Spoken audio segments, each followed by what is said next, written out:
আসসালামু আলাইকুম রহমতুল্লাহি ওবরকাতুহ। সম্মানিত দর্শক, সরকারের মধ্যে চন্দ্রিমা শেষ, অর্থাৎ ৬ মাস চলে গিয়েছে। এই ৬ মাসে যদি আপনি সরকারের উল্লেখযোগ্য কোনো সফলতা, যেটা নিয়ে সরকার গর্ব করতে পারে, জনমনে স্বস্তি আসবে। আমি অন্তত এরকম কোনো জিনিস দেখি না। প্রাপ্তির মধ্যে একটা প্রাপ্তি হলো, শেখ হাসিনা গেছেন, ডক্টর মোহাম্মদ ইউনূস এসেছেন। আমরা কয়েকদিন খুব আশায় ছিলাম। আবার ডক্টর মোহাম্মদ ইউনূসের ৬-৭ মাস চলে যাওয়ার পর আমরা বিরক্ত হতে, হতে একেবারে চরম সীমানায় পৌঁছে গিয়েছিলাম। আমাদের মনে হলো যে একটা পরিবর্তন আসলে, বিএনপি আসলে হয়তো ভালো হবে। কিন্তু গত ৬ মাসে যা কিছু ঘটেছে বাংলাদেশে, তাতে করে আগামী ৬ মাস যে ভালো যাবে, আগামী ১ বছর ভালো যাবে, ২ বছর ভালো যাবে, এর ন্যূনতম নমুনা আমরা বাংলার আকাশে বাতাসে কোথাও দেখতে পাচ্ছি না। প্রতিটি জায়গাতেই সৎ হিসাবে নিজেকে প্রমাণ করার, অভিনয় করার, আত্মপ্রবঞ্চনা। এ কারণ হলো যে যখন আপনি মূলত চোর কিংবা ডাকু কিন্তু সাধু সেজে থাকবেন, পৃথিবীর সব মানুষ বুঝতে না পারলেও আপনি বুঝতে পারেন। ফলে কি হলো, যখন একটা মানুষ অভিনয় করে, প্রকাশ্যে অভিনয় করে, তখন সেটিকে বলা হয় আত্মপ্রবঞ্চনা, নিজের সঙ্গে প্রবঞ্চনা। এ সকল কাজ যারা করে তাদের আত্মা মরে যায়। সোল যেটাকে বলা হয় সোল, এটা মরে যায়। তার বিবেক বোধ এটি শুকিয়ে যায়। বিবেক বলে কোনো জিনিস থাকে না। ভালো মন্দ পার্থক্য করার, যেটাকে আমরা হিদায়াত বলি, এই রাস্তাটা বন্ধ হয়ে যায়। তার পঞ্চেন্দ্রিয়, ঘ্রাণ নেওয়ার ক্ষমতা, দেখার ক্ষমতা, বোঝার ক্ষমতা, প্রায় সব জিনিসগুলো এলোমেলো হয়ে যায় এই আত্মপ্রবঞ্চনার কারণে। ঘুম ঠিকমতো হবে না, পায়খানা ঠিকমতো হবে না, প্রস্রাব ঠিকমতো হবে না।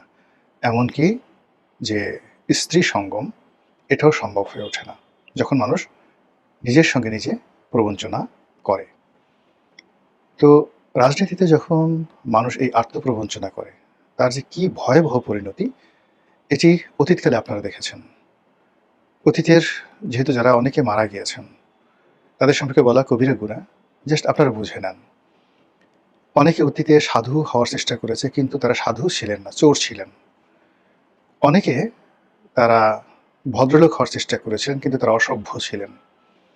অনেকে নিজেদেরকে চরিত্রবান মনে করার চেষ্টা করেছিলেন, কিন্তু তারা চরিত্রহীনতার জঘন্যতম পর্যায়ে ছিলেন। অনেকে দাতা, দয়ালু, এরকম একটা ওসিলা করার চেষ্টা করেছিলেন, কিন্তু প্রকৃতপক্ষে তারা ছিলেন নির্মম, নিষ্ঠুর, পাষণ্ড, হালাকু চেঙ্গিস খানের আব্বা অথবা আম্মা।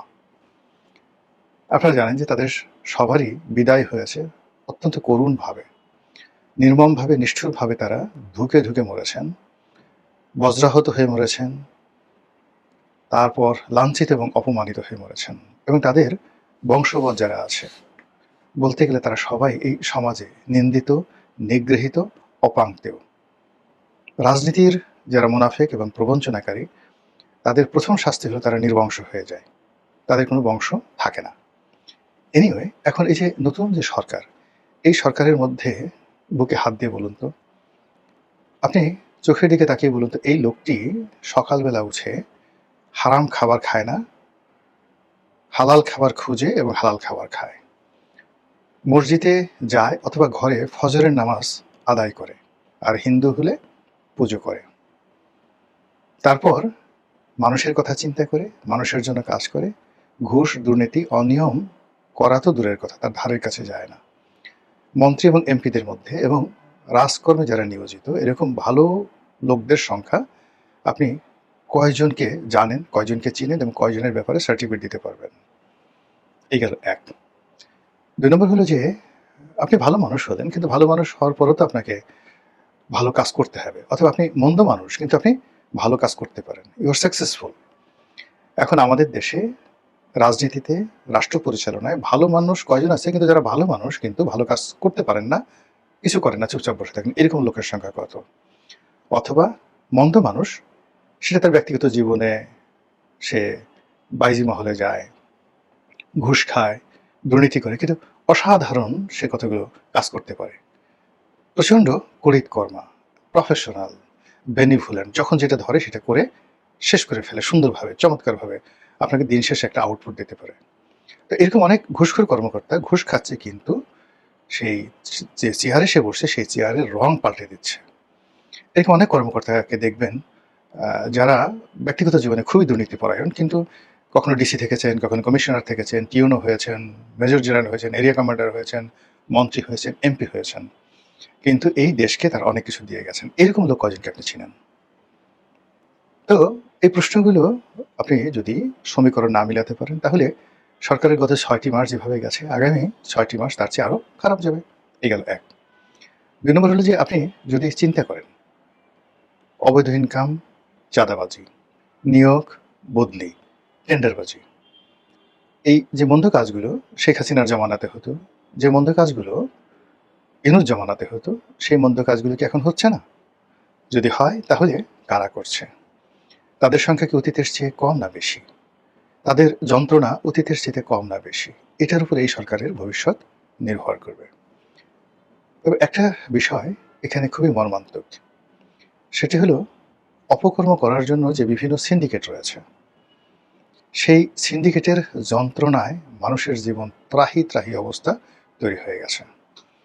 এখন সেই যন্ত্রণাটা কোন পর্যায়ের তার একটু উদাহরণ আপনাদেরকে দেই।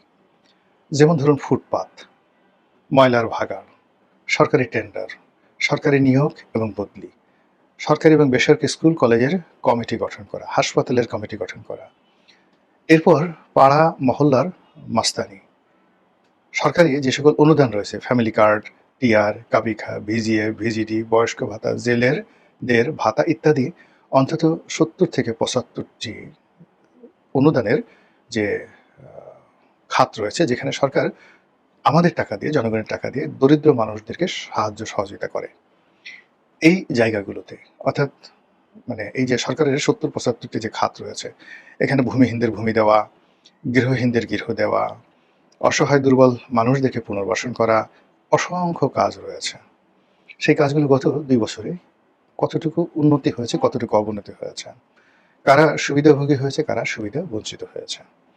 তো এই জায়গাগুলোতে আপনি দেখবেন যে অতীতে যারা ব্যক্তিগতভাবে এই অপকর্মগুলো করেছেন আর সিন্ডিকেশনের মাধ্যমে করেছেন, খোলামেলাভাবে বলি, যেমন ধরুন শেখ হাসিনার জমানাতে শেখ পরিবারের একটা সিন্ডিকেশন ছিল। এখন শেখ পরিবারের মধ্যে কয়েকটি গ্রুপ, মাদারীপুর, শরীয়তপুরের একটা শেখ পরিবার গ্রুপ আছে, একটা মানে ডিস্টেন্স রিলেশন, সবগুলো আঙ্গুল ফুলে বটগাছ হয়ে গেছে। তারপর ধরুন বরিশাল কেন্দ্রিক একটি শেখ পরিবার আছে, গিয়ে দেখুন তারপরে গোপালগঞ্জ, ফরিদপুর, এই বেল্টে একটি শেখ পরিবার আছে। আর একটা হলো খুলনা, বাগেরহাট, এই অঞ্চলে একটি শেখ পরিবার আছে। এইবারে তাদের কিছু ছিটে ফাটা আত্মীয় স্বজন নোয়াখালীতে আছে, চট্টগ্রাম আছে। যেমন ওই যে যুবলীগের ওমর ফারুক চৌধুরীর কথা আপনাদের মনে আছে, তাদের বাড়ি কিন্তু চট্টগ্রামে, তাদের আত্মীয় হন। এখানে এই যে শেখ পরিবার, শেখ পরিবারের কেন্দ্রিক একটা সিন্ডিকেট তখন ছিল। এই সিন্ডিকেটের বাইরে একটা ব্যবসায়িক সিন্ডিকেট, যেমন Salman F Rahman, summit group, S Alam, তারপর শেষে ওই যে নজরুল ইসলাম মজুমদার এক্সিম ব্যাংকের, এরকম অন্ততপক্ষে ব্যবসায়িক সেক্টরে ৫০ থেকে ৬০টি সক্রিয় সিন্ডিকেট ছিল, যারা ব্যাংক থেকে টাকা নিত, প্রধানমন্ত্রীর সহপ্রসঙ্গী হতো, বিভিন্ন সরকারি ক্রয় এবং কেনাকাটায় তারা অংশগ্রহণ করতো, সরকারি বড় বড় জমি, প্লট, তারপরে শেষে আপনার বিভিন্ন ইন্ডাস্ট্রিয়াল প্লট, এই জিনিসগুলো নিয়ে হাজার হাজার কোটি টাকার বাণিজ্য তারা করেছে। শেখ পরিবার গেল, দেন ধড়িবাজ ব্যবসায়িক গ্রুপ গেল। এরপরে যেটা ছিল দলীয় পান্ডা, দলীয় পান্ডা, তো সেটা যুবলীগ, ছাত্রলীগ, আওয়ামী লীগ, এরা। এরপর ছিল মন্ত্রী, এমপি, এদের একটা সিন্ডিকেট। এরপরে ছিল যারা আমলা কামলা রয়েছেন, সামরিক বাহিনীর একটা সিন্ডিকেট, বিচার বিভাগের একটা সিন্ডিকেট, বার এবং বেঞ্চ, উকিলদের একটা সিন্ডিকেট, এরপর আরো অনেক, আরো অনেক। আচ্ছা, এখন দেখুন তো এই যে সিন্ডিকেটগুলো ছিল, সেই সিন্ডিকেটগুলোর অবস্থা এখন কিভাবে আছে? নতুন সিন্ডিকেট যে তৈরি হয়েছে, রাতারাতি যে সিন্ডিকেটগুলো তৈরি হয়েছে, সেখানে কি ঘুষের রেট কমেছে না বেড়েছে?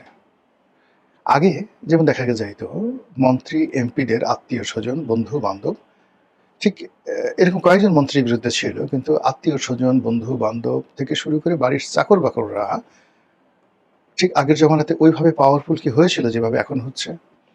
তখন শেখ হাসিনার একজন পিয়ন, জাহাঙ্গীর, তার সম্পর্কে ৪০০ কোটি টাকার পিয়ন, নাম নেওয়া যেত, জাহাঙ্গীরের চাকরি খাওয়া যেত। এবং আমরা যারা ছিলাম, আমরা জাহাঙ্গীরকে বকা দিতে পারতাম, ডাকতে পারতাম। জাহাঙ্গীর আমাদেরকে ভয় পেতেন, এখনো ভয় পান। আচ্ছা, এখন জাহাঙ্গীর ধরেন শেখ হাসিনার সঙ্গে ২০ বছর ২৫ বছর ছিলেন, এখন ধরেন কেউ যদি ভাইয়ের সাথে থাকেন, অর্থাৎ তারেক রহমান সাহেবের সঙ্গে থাকেন, কেউ যদি অন্য কোনো প্রভাবশালী মন্ত্রীদের সাথে থাকেন, তাদের যে পরিমাণ তাণ্ডব এখন চলছে, তাদের নামটা কি আপনি উচ্চারণ করতে পারবেন? সঙ্গে, সঙ্গে আপনার জিভ কেটে ফেলা হবে। সঙ্গে, সঙ্গে আপনাকে মানে যাকে বলা হয় বাপের নাম ভুলিয়ে দেওয়া হবে। জাস্ট দুটো একটা উদাহরণ দেই। সম্প্রতি খবর আসছে সালাউদ্দিন সাহেব চলে যাবেন এলজিআরডি মিনিস্টার হয়ে, এখনো সেটা হয়নি। আর শহীদুদ্দিন চৌধুরী আনি, তিনি হবেন স্বরাষ্ট্রমন্ত্রী। আর কয়েকজন মন্ত্রী মানে হবেন এমপিদের মধ্যে থেকে। এইরকম একটা ফেসবুকে যাকে বলে প্রচারণা চলছে। দলে দলে মানুষ সেই শহীদুদ্দিন চৌধুরী আনির বাসায় যাচ্ছে, তার সঙ্গে তার কতকালের ছবি ছিল, কে আনির সাহেবের কর্মী, কে কোন এমপির কর্মী, কে কোন এমপির দোস্ত, এই জিনিসগুলো ফেসবুকে দিয়ে ফাটিয়ে ইতিমধ্যে কত পরিমাণ যে চাঁদা আদায় করা হয়ে গেছে, কত পরিমাণ যে পদ পদবি দখল করা হয়ে গেছে, কত পরিমাণ বদলি এবং নিয়োগের যে আয়োজন করে শত কোটি টাকার মোটামুটি একটা সিরিয়াল তৈরি করা হয়েছে, একেবারে ম্যান অফ স্ট্রিট। হয়তো অ্যানির সাহেবের সঙ্গে কারো একটা ছবি ছিল, কারোর সঙ্গে একটা পরিচয় ছিল, সে এখন বলছে আমি অ্যানির কর্মী। কোনো একটা টেলিভিশনে হয়তো সে দখল করে বসে আছে।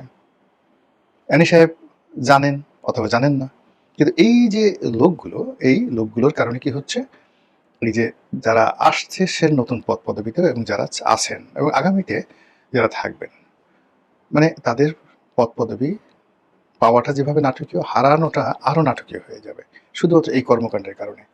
আগের যারা সিন্ডিকেটের লোকজন ছিলেন, তারা মানে তাদের একটা সামাজিক পরিচয় ছিল, রাজনৈতিক পরিচয় ছিল এবং মোটামুটি একটা স্ট্যাটাস ছিল। কিন্তু এখন যে সিন্ডিকেটের যারা কর্তা ব্যক্তি রয়েছে, মানে এরা অনেকটা জীবাণুর মতো, অনেকটা ভাইরাসের মতো, অনেকটা কীট পতঙ্গের মতো। যে জায়গাতে যাচ্ছে সেই জায়গাতে বিশ্বর মতো, বিশ্ব যেভাবে মায়ের পেটে জন্ম নেওয়ার পর মায়ের নাড়ি ভুড়ি খেয়ে পৃথিবীতে আসে, এখনকার যারা সিন্ডিকেট, সেই সিন্ডিকেটটা কে প্রধানমন্ত্রী, কে মন্ত্রী, কে কোনো কিছু এত কিছু ভাববে না। তার স্বার্থের জন্য সে একেবারে সেই মন্ত্রী, এমপির, প্রধানমন্ত্রীর নাড়ি ভুড়ি খাওয়ার জন্য রীতিমতো রাস্তায় নেমে পড়েছে। সরকার যদি এই বিষয়গুলো সিরিয়াসলি না দেখে, সতর্ক না হয়, আমাদের কিছু হবে না আল্লাহর মেহরবানিতে। আমাদের সাধারণ জনতার কিছু হবে না। আমরা মাথার ঘাম পায়ে ফেলে পরিশ্রম করি, নিজেরটা খাই, দিন শেষে পরিশ্রমের ক্লান্তিতে ঘুমিয়ে পড়ি, ঘুমের মধ্যে সুন্দর সুন্দর স্বপ্ন দেখি, সকালে উঠে আবার জীবনযাত্রায় ব্যস্ত হয়ে পড়ি। আমাদের কোনো সমস্যা হবে না। আওয়ামী লীগ আসলে সমস্যা হবে না, জামাত আসলে সমস্যা হবে না, বিএনপি আছে তাতেও আমাদের কোনো সমস্যা হবে না ইনশাল্লাহ, কিচ্ছু হবে না। কিন্তু এই যে সিন্ডিকেটের যারা লোকজন আছে, হঠাৎ করে এক একজনে রাজা হয়ে যায়, বাদশা হয়ে যায়, কোতোয়াল হয়ে যায়, আমির হয়ে যায়, উমরা হয়ে যায়, আর কয়দিন পরে ভেউ ভেউ করে কান্নাকাটি করে সেই কুচুরিপানার তলে একবার পালায়, কেউ বাথরুমের মধ্যে পালায়, কেউ দলে বলে একেবারে মাটির নিচে লুকিয়ে পড়ে, এরপরে দেশের বাইরে গিয়ে জোরে একটা চিৎকার দিয়ে বলে যে আল্লাহ তুমি বাঁচিয়েছো, আলহামদুলিল্লাহ। এই জিনিসগুলো বাংলাদেশে যতটা কম হবে আগামীতে, ততটা আমাদের সকলের জন্য মঙ্গল। আল্লাহ আমাদের সবাইকে হেদায়েত দান করুন এবং হেফাজত করুন। আসসালামু আলাইকুম রহমতুল্লাহি ওয়া বারাকাতুহু।